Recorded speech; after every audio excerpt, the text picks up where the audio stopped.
This story is titled, I Spent 5 Years Building Our Family Business to $30 million. At Dad's birthday party, my sister claimed it was all her, and Dad backed her up, but I was ready. Hi everyone! Before we dive in, a quick favor. If you enjoy content like this, please hit the subscribe button. It's free, supports the channel, and makes sure you never miss out on amazing videos. Alright, let's get started. Hi guys! So, I never thought I'd be the type to air family drama, but here I am. Let's just say the last few years have been eye-opening. Let me lay this out to you. My name's Lauren Shaw, and for a decade, I poured everything into my family's woodworking business. What started as a tiny repair shop became a $30 million bespoke furniture company under my leadership. Sounds like a success story, right? Yeah, I thought so too, until things took a hard turn. Our family business was Dad's pride and joy. It started as a small woodworking shop. My dad, Jack Shaw, opened it 18 years ago in a tiny rental space on Main Street. At first, it was just him making custom furniture for people in town. Kitchen tables, chairs, cabinets, stuff like that. He was great at what he did, but he never really made a lot of money. It kept the lights on and put food on the table. But that's about it. My older sister Morgan and I grew up with the shop being this constant part of our lives. Morgan, though, was always Dad's favorite. She was the classic overachiever. Ivy League business school, internships at fancy companies, the whole package. I was the practical kid. I stayed local, went to a community college for graphic design, and helped Dad at the shop after classes. I guess you could say I didn't stand out, not compared to Morgan anyway, and actually I didn't mind. I'm not the type who seeks attention, but I loved that shop. I loved seeing raw materials turn into something beautiful. I liked working with customers and figuring out how to make their ideas come to life. Dad didn't always listen to my ideas, but he trusted me to handle the day-to-day stuff while he worked on projects. Meanwhile, Morgan was off in another state working as a consultant for some big-name firm. She only visited on holidays, and even then, she'd make comments about how I was wasting my potential. You could be doing so much more than working here, Lauren, she'd say, like I didn't already know that. Around my senior year of college, I started thinking about how we could modernize the business. The custom furniture was great, but it wasn't scalable. We couldn't grow with just Dad handcrafting every piece. So I taught myself 3D design software and came up with a line of customizable furniture. Customers could choose the base design and tweak the size, color, and finish. It was a way to keep the personal touch but streamline production. I pitched the idea to Dad, and he wasn't exactly thrilled. He'd been doing things his way for decades and didn't see the need to change. But I worked on a prototype anyway and showed it to one of our loyal customers, a local boutique owner. She placed an order on the spot for 10 pieces. When Dad saw the check come in, he finally said, "Maybe you're onto something, kiddo." That one order turned into more orders, and soon we had a steady stream of clients. I graduated college and went all in. I redesigned the workshop, hired a couple of local guys to help with production, and got us set up on social media. It was a grind. I'd work 12 to 14-hour days, 6 or 7 days a week. Meanwhile, Morgan was in Chicago, living her best life. Fancy job, fancy apartment, fancy vacations. She didn't have much to say about the shop back then. I guess it wasn't interesting enough for her. By the third year, we hit $2 million in revenue. We'd gone from a small-town woodworking shop to a recognizable name in the custom furniture world. I'd landed contracts with boutique hotels and a few interior designers, which opened up a whole new market for us. Over the years, that steady growth transformed Shaw Designs into a $30 million business, something I never thought possible when we first started. The business was doing better than ever, and for the first time, Dad seemed genuinely proud of me. He'd always been hard to impress, so hearing him tell his friends, "Lauren's the reason this shop is still standing," meant a lot. But that's when Morgan decided she wanted in. She called one night suddenly and said she was thinking of leaving her job in Chicago. She talked about how she'd always wanted to come back and work in the family business. That was news to me because she'd never shown the slightest interest before. But Dad? Oh, he thought it was the best idea ever. Both my girls running the company together. That's a dream come true, he said. I didn't want to burst his bubble, so I kept my reservations to myself. When Morgan officially moved back, Dad didn't just bring her on as part of the team. He made her co-CEO. As simple as that.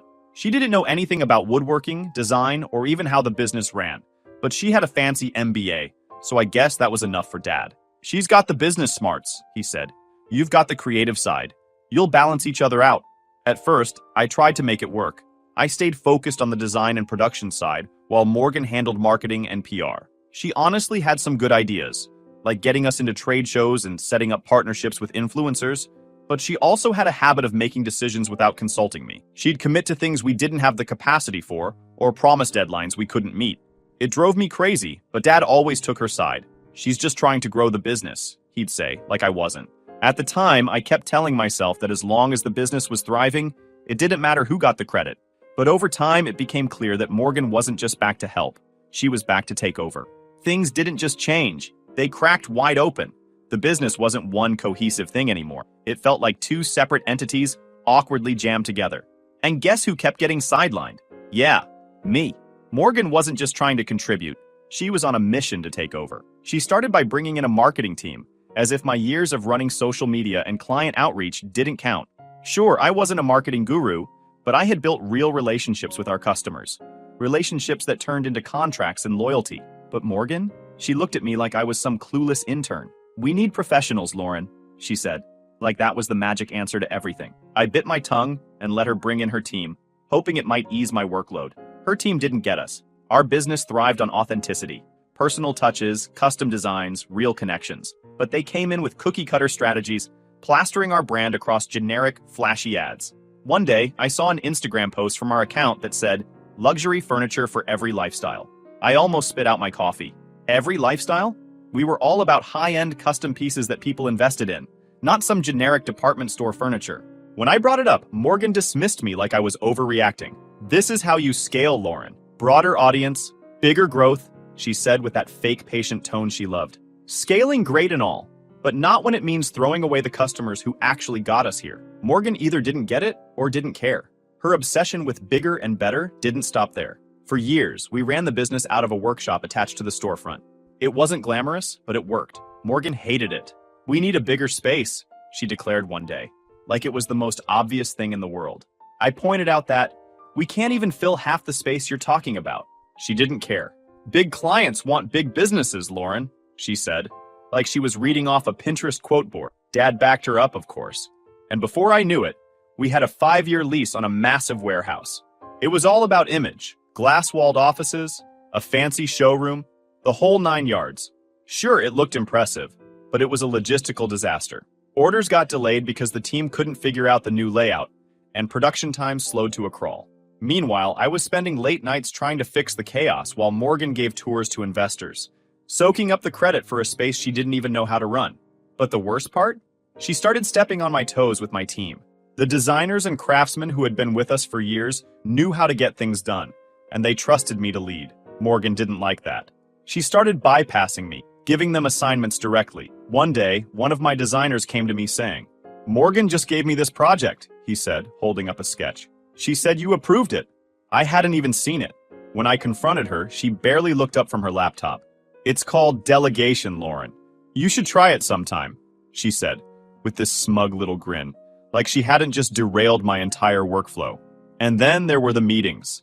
Endless meetings that I wasn't invited to. Vendors, clients, potential partners. Morgan handled them all, and I'd only hear about it after the fact. One time, I showed up to work and found out she'd pitched a furniture line to a retailer without even telling me.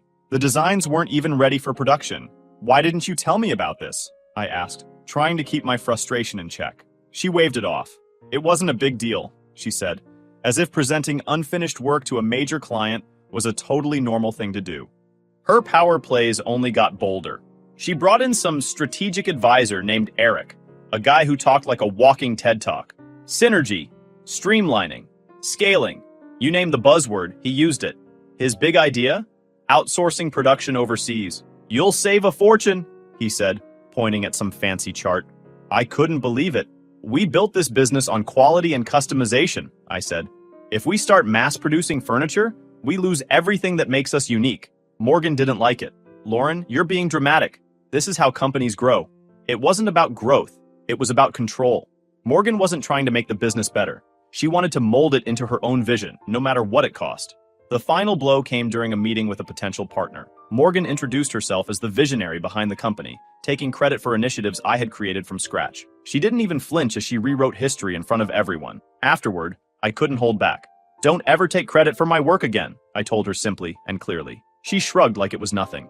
"It's not about you, Lauren. It's about the company." But it wasn't. It was about her.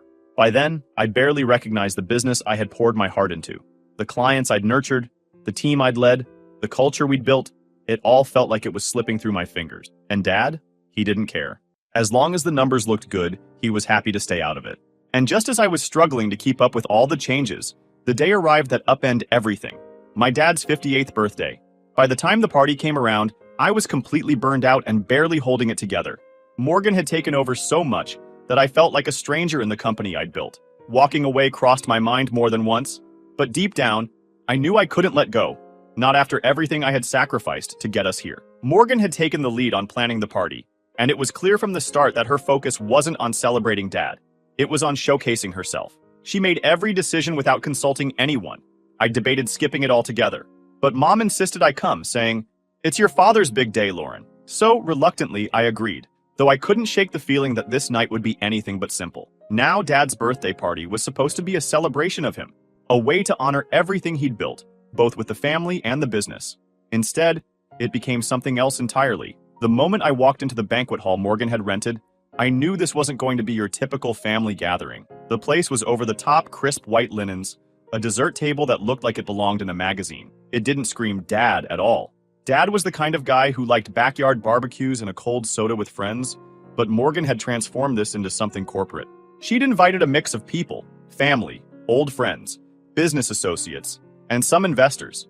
Half the people in the room didn't even know Dad outside of his title as the founder of Shaw Designs. It was more of a networking event than a birthday celebration. But that was Morgan's style. Everything had to serve a purpose. I got there early, hoping to make myself useful. Morgan was already darting around, orchestrating every detail. When I tried to pitch in, she waved me off like I was in the way. Fine. I resigned myself to greeting guests as they arrived and catching up with a couple of Dad's buddies. Dinner started without much fanfare. The food was great, and for a little while I let myself relax. I figured maybe, just maybe, we'd get through the night without any drama. Then Morgan stood up and walked to the front of the room. She tapped a glass, and the conversations around the room trailed off. I expected her to give a toast about Dad, maybe a funny story from when we were kids, something personal. But as soon as she started talking, I realized this wasn't about Dad at all. She opened with a few words about Dad's hard work and his contributions to the company. I nodded along, waiting for her to wrap up and hand the moment back to him. Instead, she shifted gears. She started talking about Shaw Design's bright future and the steps needed to ensure sustainable growth. I froze. This was starting to sound more like a press release than a birthday speech. I glanced around the room, and I wasn't the only one confused. She said, "As we celebrate this amazing milestone for Dad, it's also the perfect time to share some exciting changes for Shaw Designs," she said, her voice dripping with confidence. Then she turned, locking eyes with me. "After consulting with key advisors, we've decided the company needs a unified vision to move forward. So, effective immediately, I'll be stepping in as sole CEO." She didn't blink, didn't flinch, just stared right at me like she was daring me to say something. She wasn't just talking about taking over the company, she was doing it in front of everyone, family, clients, and investors, making it clear that there was no room for debate. This wasn't a discussion, this was a declaration. Everyone in the room started to clap, while I sat there, completely frozen, as Morgan turned what should have been a corporate update into a full-on character assassination. "Some people in the company, though," she said, her voice dripping with fake sympathy, "are better suited to technical roles rather than leadership." Then, with a calculated pause, she addressed me directly, saying, "My sister Lauren, who has been dedicated to the creative side of the business," then talked about how grateful she was for my support. "But," she added, "to compete in today's market, we need vision. We need excellence. And frankly, Lorraine, you're just not cut out for this level of business." I stared at her, trying to process what's all this nonsense. I glanced at Dad, desperate for him to step in, to say something, anything. But no, he just nodded along, smiling like Morgan had just delivered the speech of the year. Mom didn't look up, her hands trembling as she stared at her plate. Morgan wasn't done, though. "The truth is," she continued, her voice getting louder, more assertive, "you're worthless in today's business world, Lorraine. Your old-fashioned ideas and lack of proper business education have become a liability. It's time for you to step aside gracefully." The room fell into a suffocating silence. Every pair of eyes turned to me, waiting for some kind of response. I could feel the pity, the judgment, the whispers forming before I even moved. Everything I'd worked for, every late night, every sacrifice, was being stripped away in front of people I knew, people I had respected. All eyes were on me, probably expecting me to break down or start yelling. But I wasn't giving them that satisfaction. I stood up slowly, my chair scraping against the floor, with a sound that seemed to echo forever. I grabbed my purse, walked over to Dad's table, and placed the small, wrapped gift I'd brought in front of him. "Happy birthday, Dad," I said, my voice calm and steady. Without waiting for a reply, I turned and walked out, keeping my head high as the whispers and stares followed me all the way out the door. The drive home was a blur. My mind was racing, replaying the events of the night over and over. I kept thinking about all the late nights I'd spent at the shop, the contracts I'd landed, the relationships I'd built with our clients. And now Morgan is kicking me out of all of it. By the time I got home, my shock had burned away, leaving something sharper and colder in its place. This wasn't just about Morgan trying to take over. It was how she went about it, calculated, deliberate, and in front of a room full of people who had no idea what was actually happening. She didn't just sideline me, she tried to erase me. That wasn't going to happen. I stayed up all night. My desk was a mess of papers, files, and documents. But it wasn't chaos. It was strategy. Every piece of paper, line of text, a forgotten detail, all I pulled from years of work felt like another tool in my arsenal. This wasn't just a reaction. It was preparation. I didn't sleep. By sunrise, I had something concrete, something I knew I could work with. Morgan wanted a show? I could play that game, but I wasn't going to let her script it. This time, I'd be the one setting the stage. The next morning, I was in the office before the building even fully woke up. I wasn't just early. I was ready. I had everything I needed lined up, both in my head and on paper. Morgan arrived around 9 a.m., her usual confident stride on full display. Dad trailed behind her, carrying a bag stuffed with leftover decorations from the party. They looked like two people who thought they'd already won. "What are you doing here so early?" "After last night, I thought you'd have the dignity to stay home," Morgan asked, tossing her bag onto the conference table like she owned the place. I leaned back in my chair, calm and steady. "Just tying up some loose ends," I said, letting the words hang there. I didn't waste any time. I pulled out my iPad, tapped it awake, and slid it across the table. "Let's talk about the future of Shaw Designs," I said, connecting it to the conference room screen. The ownership agreement from 3 years ago popped up, crystal clear for everyone to see. Morgan barely even looked at it, leaning back in her chair like she already had this whole thing wrapped up. Dad wasn't much better. He crossed his arms and said, "There's nothing to talk about. Morgan's the one in charge now." I raised an eyebrow and smirked. "Yeah, okay, let's talk about that then," I said, scrolling to the key section and zooming in for emphasis. "Remember when we needed funding for the warehouse expansion? Dad, you sold me an additional 13% of the company. That brings my total ownership to 53%. I'm the majority shareholder now." I turned to Morgan, my voice steady and unwavering. "You might have made a nice speech last night, but you don't have the authority to make leadership changes without my approval, and I didn't approve it." Morgan stopped mid-scribble and finally looked up. "That's not possible," she said. "It's not only possible, it's a fact," I shot back, flipping to the next page of the agreement. "Here's your signature, Dad. You were in such a hurry to get the deal done that you didn't even bother to negotiate." Dad interrupted.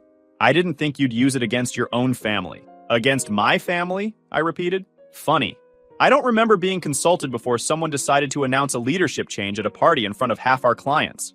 Morgan leaned forward, clearly trying to regain control. "Lauren, let's be realistic. This isn't about shares or paperwork. The company needs someone with vision, someone who can lead. You're great at creative stuff, but running a business? That's not your strength." I smiled, pulling up the next file. "You're right, Morgan. Leadership is about vision. So let's talk about what's actually holding this company together. The core designs that generate 80% of our revenue? They're owned by my separate company, Artisan Concepts. Shaw Designs only has a licensing agreement to use them. That agreement expired this morning." Morgan's head snapped toward the screen, her eyes darting over the licensing terms. "You've got to be kidding me," she said, her voice sharp. "I'm not," I replied. "Without those designs, Shaw Designs has nothing to sell, and I've decided not to renew the agreement. Effective immediately, those designs are no longer available to this company." Dad slammed his hand on the table. "You can't do that! You'd be destroying everything we've built." I didn't flinch. "No, Dad. I'm protecting what I built. While Morgan was busy making speeches and hiring PR teams, I was the one keeping this company running. The clients, the production, the designs, that was all me. And you both thought you could just erase me?"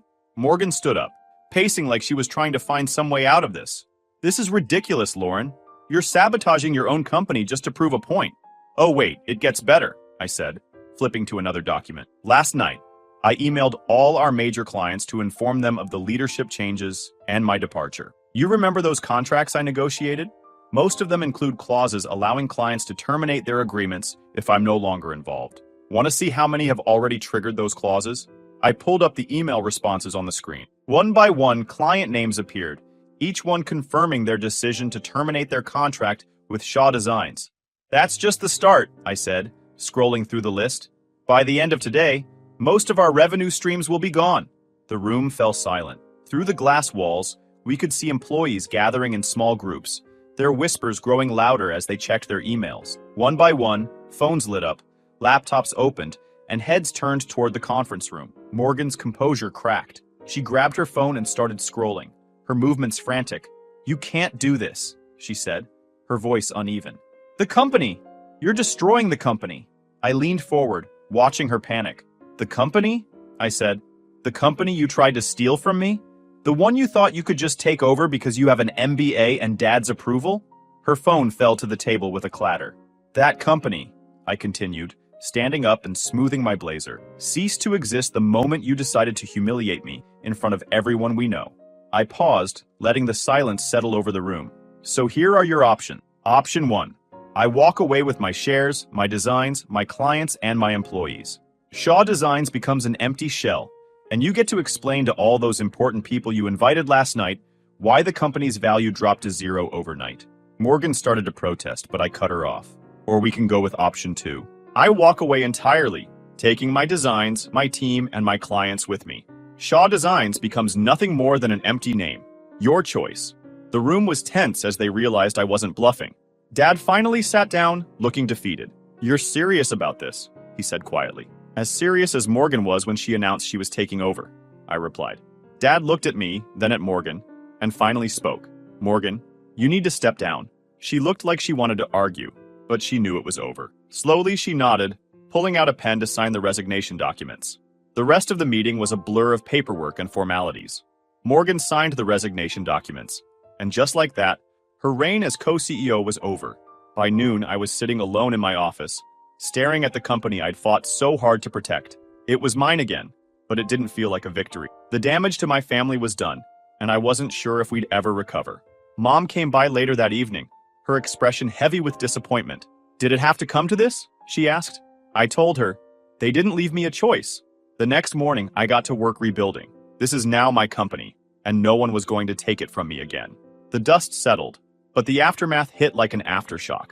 By the time Morgan had packed her things and left, the office was buzzing with rumors. Employees who had loyally followed her lead just days before were now scrambling to adjust. Some didn't know if their jobs were safe. Others weren't sure who to answer to anymore. The divide she had created during her brief reign lingered like an open wound. The first few weeks after the shakeup were absolute chaos. I spent every waking moment putting out fires. Clients who'd cut ties because of Morgan's leadership change had to be reassured that the company was back in the right hands. Contracts that were in limbo needed renegotiation. I had my work cut out for me, but for the first time in months, I felt like I was in control again. Morgan, on the other hand, didn't go quietly. A week after she left, whispers started circulating that she was telling people I'd sabotaged her. She painted herself as the victim, claiming I'd gone behind her back and ruined what could have been a transformative era for Shaw Designs. It was absurd, but she was persistent. Some of her friends in the industry started calling me the dictator, accusing me of hoarding power and refusing to share the spotlight. At first, I ignored it. The work spoke for itself. The clients who returned after her departure weren't coming back out of pity. They were coming back because they trusted me. But when one of our vendors hesitated to renew their contract, citing instability in leadership, I knew I had to address it. So I called a company-wide meeting. Everyone, from the warehouse crew to the design team, sat in the conference room while I laid it all out. I didn't sugarcoat anything. I told them exactly what had happened, how Morgan's decisions had jeopardized the company, and what I was doing to fix it. "This isn't just about me," I said. "This is about preserving what we've built together, and I need every single one of you to be part of that." By the end of the meeting, the room was silent, but the atmosphere had shifted. People started coming up to me afterward, offering their support. The trust Morgan had tried to erode was slowly rebuilding itself. After 2 months from that incident, Dad decided to retire. I think he finally understood that his golden child had nearly destroyed his legacy. He didn't make a big deal out of it. No party, no announcement. One day, he just stopped coming to the office. I think part of him felt embarrassed about how everything had played out. He'd thrown his support behind Morgan, only to watch her nearly dismantle the business. We didn't talk much in those first few months. The few times we did, The conversations were short and strained. Mom, as always, tried to play peacemaker. "You know your father didn't mean for any of this to happen," she told me one night over dinner. He's proud of both of you in different ways. He thought he was doing the right thing." I didn't have the energy to argue. I just nodded and let her talk. Morgan, on the other hand, didn't stay quiet.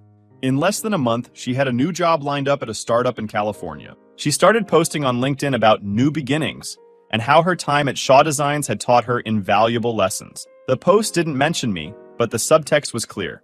At that time, I didn't cut her off, but kept my distance. As for my family, we still met during the holidays. But these were the worst, and Christmas this year was the breaking point for me. I knew it was going to be tense, but somehow it still managed to outdo my lowest expectations. Morgan and I had been at odds for months, and this was the first time we'd been in the same room since everything went down with the company. I should have just skipped it, but for Mom's sake, I decided to show up. Morgan, of course, arrived late, waltzing in like she was some kind of celebrity. She gave Mom one of those quick, fake hugs that are all for show and completely ignored me.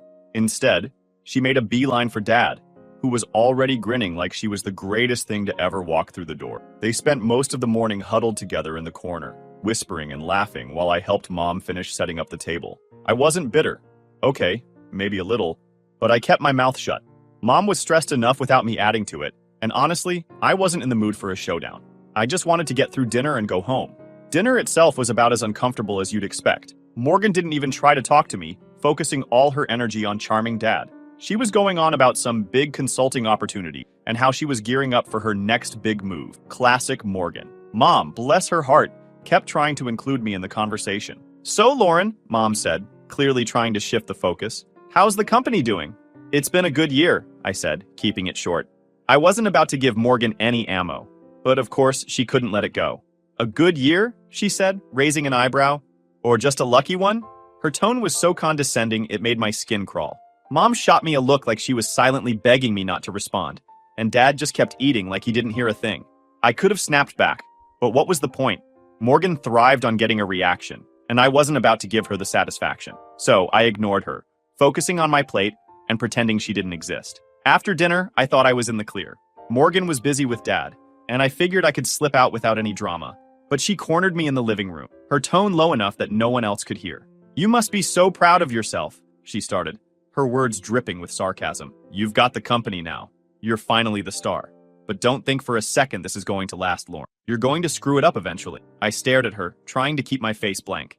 Inside, I was fuming, but I wasn't about to give her the fight she was looking for. "If that's all, Morgan, I'd like to get back to what's left of the holiday," I said, my voice calm and steady. She let out this bitter little laugh. "Always playing the victim," she muttered before walking away. The rest of the night was a mess. Dad disappeared into his study like he always does when things get uncomfortable, and Mom tried so hard to keep the holiday spirit alive, but even she looked drained. The tension was unbearable, and by the time Morgan left, I felt like I'd run a marathon just from keeping my cool. That night, I kept thinking about all the fights, the bitterness, the constant power struggles. Morgan had turned what was supposed to be a family business into a war zone, and no matter what I did, it was never going to change. I couldn't fix this. I didn't even want to anymore. The next morning, I made my decision. I was done.